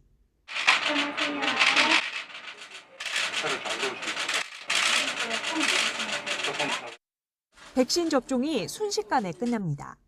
벌써 끝났어요? 문 대통령 부부는 오는 6월 영국에서 열리는 G7 정상회의에 참석하기 위해 만 65세 이상 요양병원 입소자 접종 첫날 백신을 맞았습니다. 국가안보실장과 대변인 등 순방에 동행하는 청와대 관계자 9명도 같은 곳에서 차례로 백신을 맞았습니다. 아스트라제네카 백신 한 병으로 11명이 접종 가능해 문 대통령 부부와 청와대 참모들이 나눠 맞은 겁니다. 청와대는 문 대통령이 접종 후 30분간 휴식한 뒤 청와대로 돌아와 곧바로 참모회의를 주재했다며 함께 접종받은 직원들 모두 편안한 상태라고 전했습니다. 백신 안정성과 효과에 대한 우려를 불식하기 위한 것으로 보입니다. 백신 불안감을 부추기는 가짜 뉴스는 아예 발붙이지 못하도록 국민들께서 특별한 경계심을 가져주시기 바랍니다. 정세균 국무총리 역시 집단 면역 형성은 접종 참여에 달려 있다며 필요하다면 솔선하겠다는 의지를 내보였습니다. 국민들께서 안심하고 접종에 참여하시는데 조금이라도 도움이 된다면 언제라도 아스트라제네카 백신을 먼저 맞도록 하겠습니다. 앞서 오는 11월을 집단 면역 형성 목표 시점으로 잡은 정부는 시기를 더 앞당길 수 있도록 접종 속도를 높여나가겠다는 방침입니다. 문 대통령 역시 일상으로의 복귀를 앞당기기 위해서는 접종 속도를 높일 필요가 있다고 재차 강조했습니다. 하루 이틀 접종 예후를 지켜본 뒤에는 더 적극적으로 나서 국민의 백신 접종을 독려할 것으로 보입니다. YTN 나연수입니다. 또 목욕탕에서 코로나19 집단 감염이 발생했습니다. 이번엔 경북 경산인데요. 관련 확진자가 14명에 이릅니다. 같은 건물에 헬스장과 스크린 골프장 등 실내 체육시설이 있어서 확산이 우려됩니다. 보도에 이윤재 기자입니다. 경북 경산에 있는 한 목욕탕. 지난 21일 이 목욕탕을 이용한 여성 가운데 한 명이 코로나19 양성 판정을 받았습니다. 비슷한 기간에 목욕탕을 이용한 590여 명을 상대로 검사한 결과 직원과 이용객 등 13명이 감염됐습니다. 같은 건물에 헬스장과 스크린 골프장 등 실내 체육시설이 있어 방역당국도 우려하고 있습니다. 코로나19 지역 확산이 매우 우려스러운 상황입니다. 특히 목욕장은 밀폐 공간으로 환기가 어렵고 이용자들이 마스크를 미착용한 상태로 공동으로 물품을 사용하기 때문에 울산 북구 목욕탕과 관련한 확진자도 3명 늘어 누적 확진자가 79명으로 집계됐습니다. 진주 목욕탕 집단 감염도 보름 동안 이어지면서 관련 누적 확진자가 220명을 넘었습니다. 실명은 진주 목욕탕 관련 확진자입니다. 이로써 진주 목욕탕 관련 확진자는 223명입니다. 목욕탕 감염이 잇따르면서 방역당국은 다시 한번 주의를 당부했습니다. 목이 아픈 인후통 증상이 있거나 기침과 같은 호흡기 증상이 있거나 미각이나 후각이 떨어지고 또 발열과 같은 증상이 있다면 절대로 다중이용시설에 출입하셔서는 아니 되고 또 사람이 많은 곳에 가셔서도 안 됩니다. 방역당국은 목욕탕 종사자에 대한 전수검사 등 긴급대책을 마련했습니다. 긴급대책과 더불어 개인은 1시간 이내로 목욕탕을 이용하는 등 방역 협조가 무엇보다 중요한 시점입니다. YTN 이윤재입니다. 어젯밤 9시까지 코로나19 신규 확진자 수는 387명으로 하루 만에 다시 400명대로 올라설 전망입니다. 날이 따뜻해지고 봄철 야외 활동이 많아지면서 가족 간 감염이 꾸준히 늘고 있습니다. 김종균 기자입니다. 가족을 고리로 한 코로나19 전파가 집단 감염만큼이나 무섭습니다. 최근 4주간 개별 접촉 감염 가운데 가족 내 전파가 50%로 가장 많았습니다. 지인 친구가 10%, 직장 동료가 8.6% 순입니다. 특히 주로 윗세대에서 아랫세대로 전파하는 경향이 뚜렷했습니다. 3, 40대가 19세 이하에게 전파한 사례가 13.8%인 반면 그 반대의 경우는 2.9%에 불과했습니다. 특히 부모님들은 어린 자녀가 감염되지 않도록 외출 후에 반드시 철저하게 손을 씻어주시기 바랍니다. 또한 가족 내에 유증상자가 발생할 경우 서로를 위해 적극적으로 검사를 받아주시고 봄철 야외 활동이 많아지면서 감염 위험은 더 커지고 있습니다. 특히 언제 어디서 감염됐는지 알지 못하는 확진자가 4명 중 1명꼴입니다. 지금 400명, 300명 나오는데 그중에 100명은 어디서 감염됐는지 모른다는 거 있잖아요. 네, 예. 그러면 그게 밝혀지지 않고 가면은 결국 그것이 또 다른 잠재적인 감염의 요소가 되는 것은 뻔하다. 그렇게 보는. 3차 유행은 3, 400명대에 정체돼 있습니다. 여기서 확진자를 더 줄이는 건 굉장히 어렵다는 진단도 나오고 있습니다. 우리가 사회적 거리두기나 다른 완화 정책을 고민을 할 때에도 앞으로는 확진자 숫자가 이것보다 더 줄어들지는 않을 것이다라는 전제를 깔고 접근을 해야겠습니다. 해외 유입 변이 바이러스도 스물스물 퍼지고 있습니다.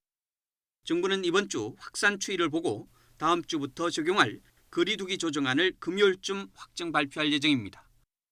YTN 김준길입니다. 밤사이 충남 천안에 있는 해태제과 공장에서 큰 불이 났습니다. 경기도 남양주에서는 아파트 화재로 주민 100여 명이 대피하기도 했습니다. 간밤 화재 소식을 손효정 기자가 보도합니다. 건물을 지탱하던 철근이 엿가락처럼 녹아내렸습니다. 소방관들은 시뻘건 불길을 향해 연신 물을 퍼붓습니다.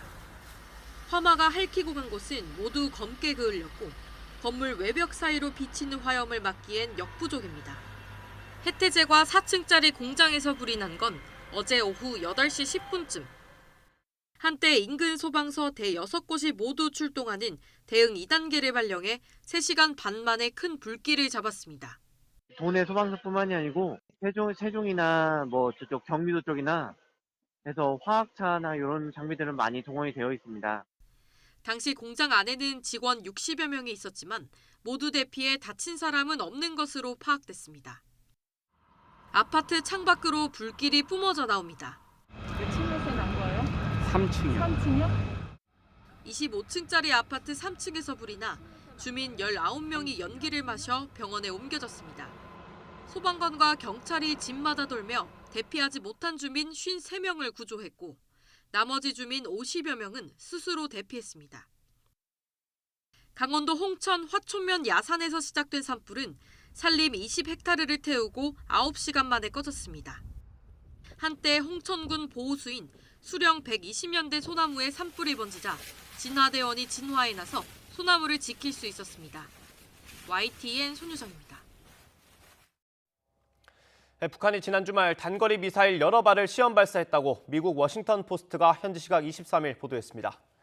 워싱턴 포스트는 상황을 잘 아는 복수의 인사를 인용해서 이렇게 보도하면서 이번 시험 발사가 조 바이든 미국 대통령에 대한 김정은 북한 국무위원장의 첫 직접적인 도전이라고 평가했습니다. 이와 관련해 로이터 통신은 북한이 지난 주말 단거리 미사일 2발을 발사했다고 전했습니다. 유엔은 현지 시각 23일 북한에서 벌어지는 인권 침해와 반인권 범죄를 규탄하고 책임 규명을 촉구하는 북한 인권 결의안을 채택했습니다. 47개 회원국으로 구성된 유엔 인권이사회는 유엔 제네바 사무소에서 열린 제46차 회의에서 북한 인권 결의안을 표결 없이 합의로 결의했습니다. 북한 인권 결의안은 지난 2003년 유엔 인권이사회의 전신인 인권위원회에서 처음 채택된 이후 올해까지 19년 연속으로 채택됐습니다. 우리나라는 유럽연합이 제출한 이번 결의안의 공동제안국 명단에서 빠졌습니다. 우리나라가 공동제안국에서 빠진 건 2019년과 2020년에 이어 이번이 세 번째입니다. 지난주 블링컨 미국 국무장관에 이어서 라브로프 러시아 외교장관이 우리나라를 찾았습니다. 중국에 이어 곧바로 한국을 방문한 건데 미국에 대응하는 중러연대가 한반도 정세에 어떤 영향을 미칠지 주목됩니다. 김도원 기자의 보도입니다. 세르게이 라브로프 러시아 외교장관이 방한했습니다. 러시아 외교장관이 단독으로 방한한 것은 지난 2009년 남북한 연계 방문 이후 12년 만입니다. 정의용 외교부 장관은 내일 오전 라브로프 장관과 회담하고 양국 간 현안과 북핵 문제 해결을 위한 협력 방안을 논의할 예정입니다. 이번 라브로프 장관의 방한이 양국 간 전략적 소통을 강화하고 우호 협력 관계를 더욱 심화시켜 나가는 계기가 될 것으로 기대합니다. 이번 방안은 블링컨 미 국무장관의 방한과 거친 설전으로 끝난 미중 고위급 회담 직후라 주목됩니다. 방한에 앞서 중국을 방문한 라브로프 장관은 미국과 유럽이 인권을 빌미로 내정 간섭을 한다고 강하게 비판했습니다. 미국에 맞선 중러연대가 강화되는 모습으로 방한 기간 라브로프 장관이 어떤 메시지를 내놓을지 관심입니다. 또 러시아는 유엔 안보리 상임이사국이자 북핵 문제의 핵심 관련국인 만큼 이에 관해서도 심도 있는 협의가 이뤄질 전망입니다. 외교부 당국자는 한반도 정세와 관련해 러시아는 지속해서 우리 정부 정책을 지지하는 입장이었기 때문에 여러 가지 얘기를 할 수 있을 거라고 말했습니다. 이 밖에 우리 정부 주도로 출범한 동북아 방역보건협력체 등 코로나19 대응 협력 방안도 회담 의제입니다. 코로나19가 진정되는 대로 푸틴 러시아 대통령의 방안을 추진하는 문제도 논의됩니다. 두 장관은 회담 뒤 공동 언론 발표를 통해 협의 내용과 성과를 설명할 예정입니다. 회담에 앞서 양국 장관은 오늘 오후 수교 30주년을 기념한 한러 교류예회 개막식에 참석합니다. YTN 김도원입니다. 구미 3세 여아 사망 사건을 수사 중인 경북 구미경찰서는 친모 48살 성모 씨의 임신과 출산을 확인하기 위해서 인근 산부인과 의원 등에 대한 대대적인 압수수색을 벌여 조사하고 있습니다. 경찰은 구미시와 김천시 7곳군의 전체 산부인과 의원과 대구 지역 일부 산부인과 의원 등 170곳을 압수수색해 석 씨의 진료 기록을 찾고 있습니다. 하지만 지금까지 석 씨의 진료 기록이 확인되지 않아 다른 지역까지 확대해야 할지 고심하고 있습니다. 경찰은 또 숨진 여아의 친부를 찾을 경우 수사에 속도를 낼 수 있을 것으로 보고 석 씨 주변인들을 상대로 최근 5년 사이 석 씨와 사귄 남성을 탐문하고 있습니다. 양부모 학대로 숨진 정인이 사건을 부실하게 처리해 징계를 받은 경찰들이 처벌이 무겁다며 불복했는데요. 일부 경찰들이 이들을 위한 탄원서를 작성해주자는 글을 내부 전산망에 올려서 논란이 일고 있습니다. 경찰의 제 식구 감싸기란 비난을 피하기 어려워 보입니다. 엄윤주 기자입니다. 지난 17일 전국 경찰관 12만여 명이 볼 수 있는 내부 전산망에 올라온 글입니다. 정인이 사건과 관련해 순간의 실수 때문에 평범했던 경찰관들이 무능력자, 파렴치범이 돼 가해자보다 더 큰 비난을 받게 됐다는 내용이 적혀 있습니다. 그러면서 소청을 신청한 동료들을 위해 기회와 관용을 베풀어 조금이라도 빨리 현장에 복귀할 수 있도록 탄원서를 제출하자고 독려했습니다. 글이 게시된 시점은 정인이 사건으로 징계받은 경찰관 9명 전원이 인사혁신처 소청심사위원회에 징계가 무겁다며 심사를 청구한 지 이틀이 지나고서였습니다. 전국 각지에서 접수된 탄원서는 지금까지 최소 100건 이상으로 알려졌습니다. 해당 게시글을 작성한 경찰은 정인이 사건을 수사한 이들에게 지금의 징계 조치는 과도한 측면이 있다고 목소리를 높였습니다. 전문가가 아닌 상태에서 초동 조치 개념에서 저희가 보호 조치를 하는 건데 지금 이 사건 관련해서는 그 이상을 경찰관한테 요구를 이제 하고 있는 것이고요. 책임을 져야 되는 부분은 책임져야 되기 때문에 징계는 따라야 되는데 좀 강경을 해달라. 이를 두고 시민들은 경찰이 또다시 제 식구 감싸기를 한다며 강하게 비판했습니다. 특히 정인이를 살릴 3번의 기회를 무심하게 대응한 경찰에게 어떤 기회를 줘야 하느냐고 반문했습니다. 3번의 기회가 있었고 그 기회도 잡지 못했던 경찰에게 어떤 기회를 더 줘야 되는지 저는 잘 모르겠거든요. 대한아동학대방지협회도 양천경찰서 앞에서 기자회견을 열고 정인이에게 진심으로 미안하다면 소청 심사 제기를 멈추라고 촉구했습니다. 작은 아이 몸에 수많은 학대 흔적이 있는데도 눈 감았던 경찰에게 정직 3개월은 솜방망이 처벌에 불과하다며 울분을 토해냈습니다. 이번에 그 해당 경찰관들께서 불복하여 소청 심사를 제기하셨다는 소식을 듣고 정말 반성도 없으시고 무작 3개월의 정직조차 받을 수 없다고 하시는 건지 저는 납득할 수 없습니다. 잠시 소란도 일었습니다. 경찰이 이들이 방역수칙을 지키지 않는다며 일부 회원들의 통행 자체를 자제하자 항의하면서 승강이를 벌인 겁니다. 방금 밀었으면 밀었다고 인정을 해요. 왜 이것도 인정을 안 하는데? 그게 민 겁니까? 온몸에 멍이 든 채 짧은 생을 마감한 정인이가 하늘로 떠난 지 어느덧 5개월. 양부모는 여전히 혐의를 부인하고 정인이의 죽음에 책임지려는 어른은 쉽게 눈에 띄지 않습니다. YTN 엄윤주입니다. 아동학대 사건에 신속하고 효율적으로 대응하기 위해서 신고 접수가 112로 일원화됩니다. 학대가 의심되는 아동과 부모를 즉각 분리할지는 아동학대 전담 공무원이 최종적으로 결정합니다. 아동복지법 시행령 개정안 내용을 한동호 기자가 전해드립니다. 세 차례의 학대 의심 신고에도 정인이는 다시 가정으로 돌려보내졌습니다. 마지막 신고 한 달 뒤 정인이는 끝내 세상을 떠났습니다.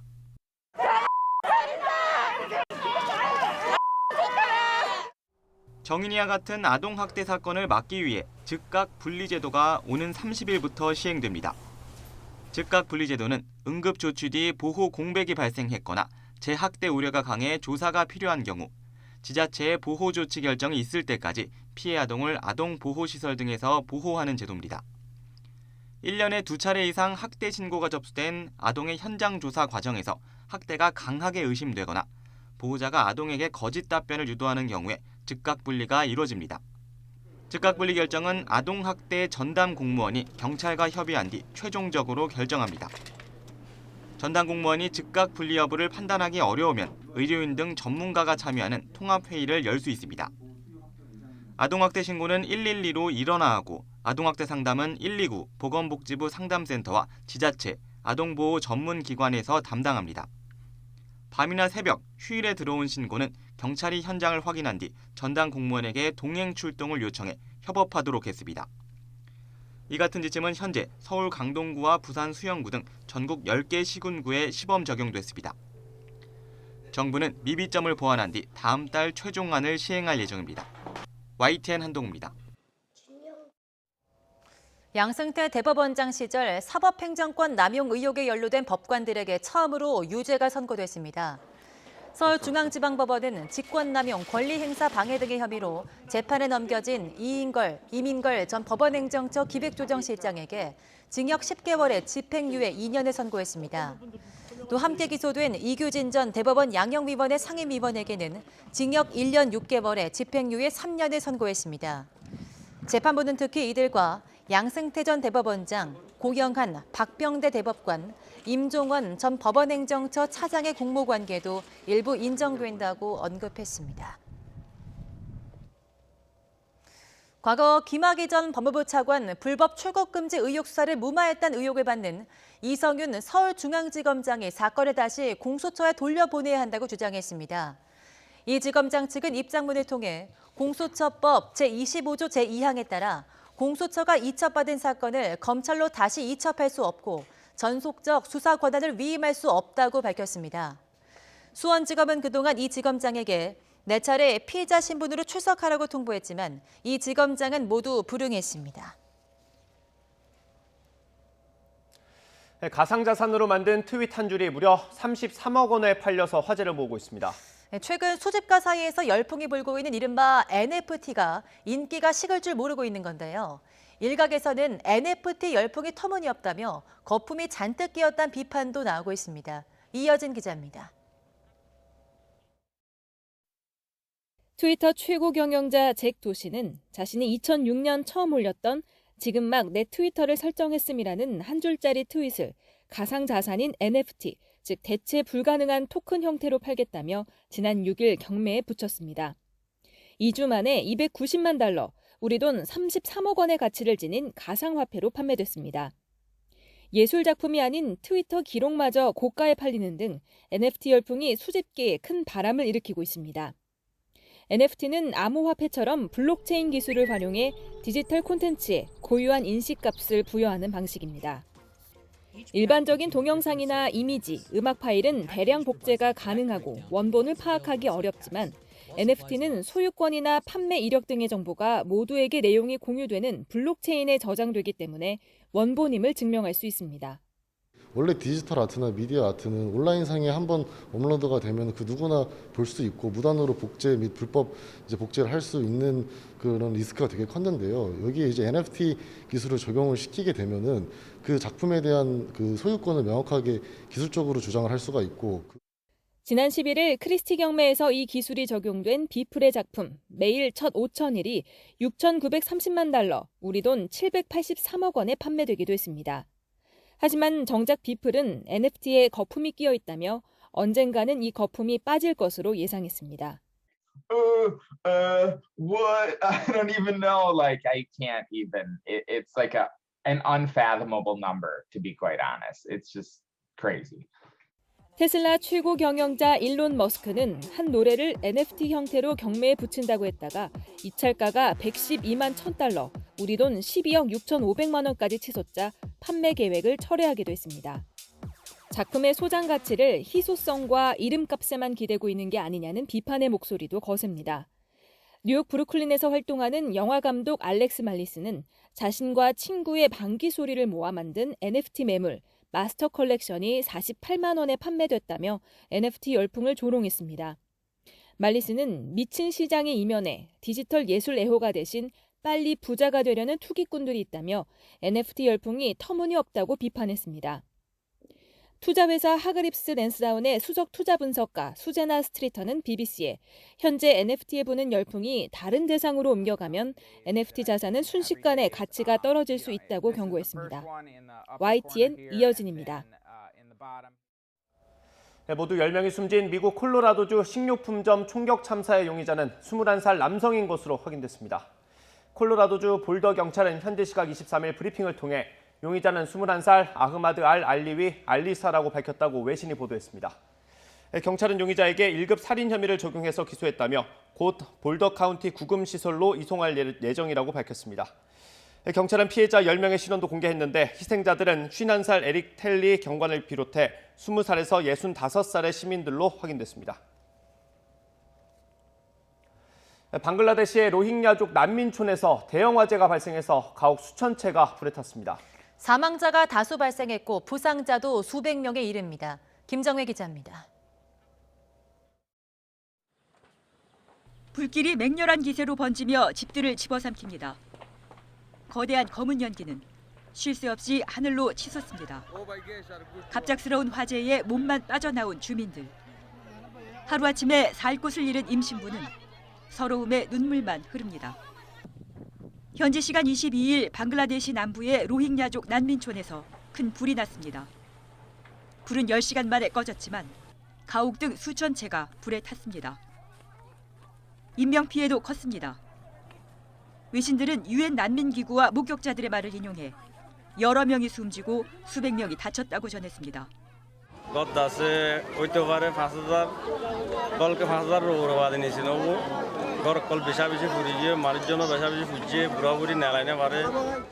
실종자도 적지 않아 사상자는 더 늘 전망입니다.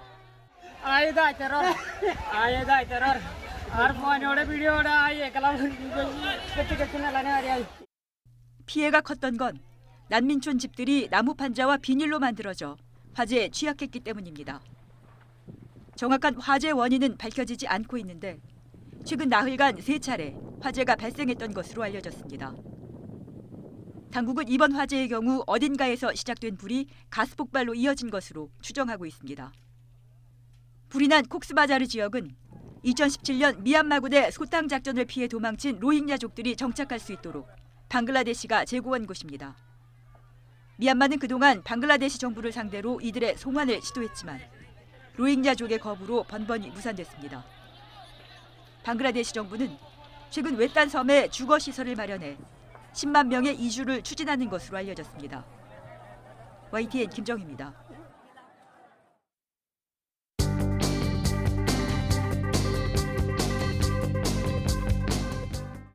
대선 전초전 수성이냐 수복이냐.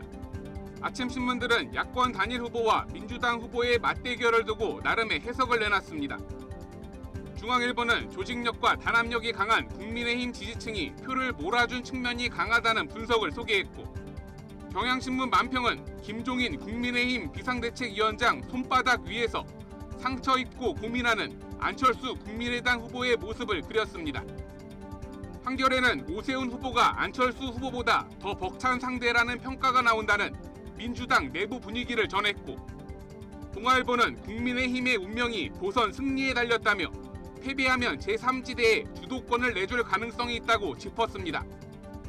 이 와중에 임종석 전 대통령 비서실장은 박원순 전 서울시장이 정말 그렇게 몹쓸 사람이었냐며 용산공원에 박원순 이름 석자를 새겨 넣으면 좋겠다는 글을 SNS에 올렸습니다.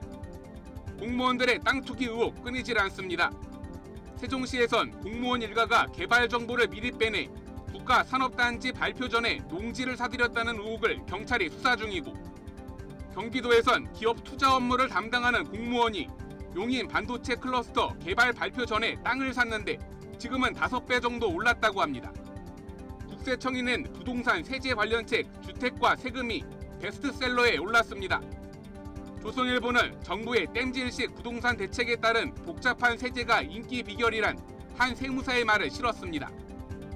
비트코인의 시스템 유지와 거래에 드는 전력량이 인구 1,700만 명의 네덜란드 전체 사용량과 맞먹는 수준이라며 거래가 늘수록 환경이 파괴된다는 걱정의 목소리가 나왔고, 뉴스메이커 트럼프 전 대통령이 퇴임한 뒤 CNN의 최근 5주간 시청률이 45%나 떨어지는 등 미국 주류 방송사들의 시청률이 뚝 떨어졌다는 소식입니다. 주간 브리핑 권남기입니다.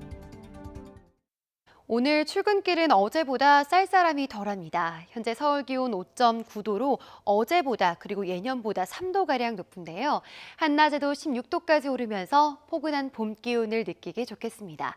다만 일교차가 크게 벌어지는 만큼 체온 조절 잘해주시기 바랍니다.